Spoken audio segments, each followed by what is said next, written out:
دانشمند کون؟ عن شداد بن اوس قال قال رسول اللہ الکیس من دان نفسہ وعمل لما بعد الموت والعاجز من اتبع نفسہ ہواها وتمنى علی اللہ۔ حضرت شداد بن اوس کہتے ہیں کہ رسول اللہ صلی اللہ علیہ وسلم نے فرمایا، دانشمند وہ ہے جو نفس پر قابو رکھے اور موت کے بعد والی زندگی کے لیے عمل کرے، اور عاجز وہ ہے جو خواہشات کی پیروی کرے اور اللہ پر جھوٹی امیدیں قائم کرے۔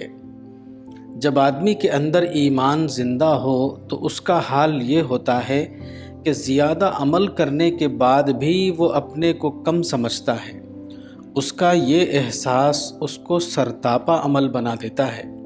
نیکی کے ہر موقع پر وہ نیک کرداری کا ثبوت دیتا ہے۔ اس کے لیے ناممکن ہو جاتا ہے کہ وہ اپنے قول و عمل کو خدائی احکام کے تابع نہ کرے۔ اس کا زندہ ایمان اس کے لیے قول طیب اور عمل صالح کی ضمانت بن جاتا ہے۔ مگر جو لوگ ایمانی کمزوری کا شکار ہوں، ان کے اندر اس قسم کا طاقتور جذبہ باقی نہیں رہتا۔ اب خدا کے احکام ان کے رہنما نہیں ہوتے، بلکہ ان کی خواہشات ہی ان کے لیے رہنما بن جاتی ہے۔ اب انہیں یہ فکر نہیں ہوتی کہ جب بھی وہ بولیں تو سچ بولیں، وہ اپنے عمل کو عمل صالح کا مصداق ثابت کریں۔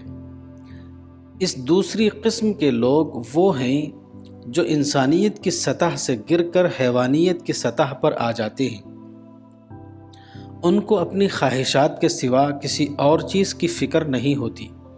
وہ اپنے تمام اوقات اور اپنی تمام صلاحیتوں کو اپنی خواہشات کی تکمیل کے لیے لگا دیتے ہیں۔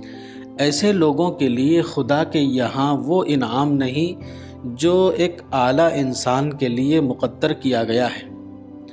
تاہم مسلم قوموں کی ایک صفت یہ ہے کہ خواہ زوال کے نتیجے میں ان کے یہاں قول طیب اور عمل صالح باقی نہ رہا ہو، تب بھی اسلامی عقائد ان کے یہاں باقی رہتے ہیں، مگر یہ سب کچھ رسمی سطح پر ہوتا ہے، نہ کہ زندہ یقین کی سطح پر۔ اس کا نتیجہ یہ ہوتا ہے کہ ان کی پوری زندگی دو عملی کی روش پر قائم ہو جاتی ہے۔ اپنی حقیقی عملی زندگی میں وہ مکمل طور پر خواہشات اور مادی مفادات کے پیرو بنے رہتے ہیں۔ اسی کے ساتھ وہ اپنی خیالی دنیا میں جھوٹی امیدوں کا ایک خود ساختہ محل بنا لیتے ہیں، جہاں وہ اپنے دینی عقائد کے ساتھ زندہ رہ سکیں۔ دنیاوی اعتبار سے وہ پوری طرح ایک فعال زندگی گزارتے ہیں، لیکن اخروی اعتبار سے وہ صرف خوش فہمیوں میں جینے والے بن جاتے ہیں۔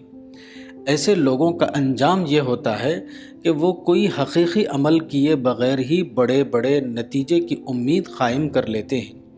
ان کا یہ ذہن بن جاتا ہے کہ ہمارے معاملات پیشگی طور پر درست ہو چکے ہیں، دنیا اور آخرت میں ہمارا کوئی معاملہ بگڑنے والا نہیں۔ آدمی بیک وقت دو چیزوں پر یکساں درجے کی توجہ نہیں دے سکتا۔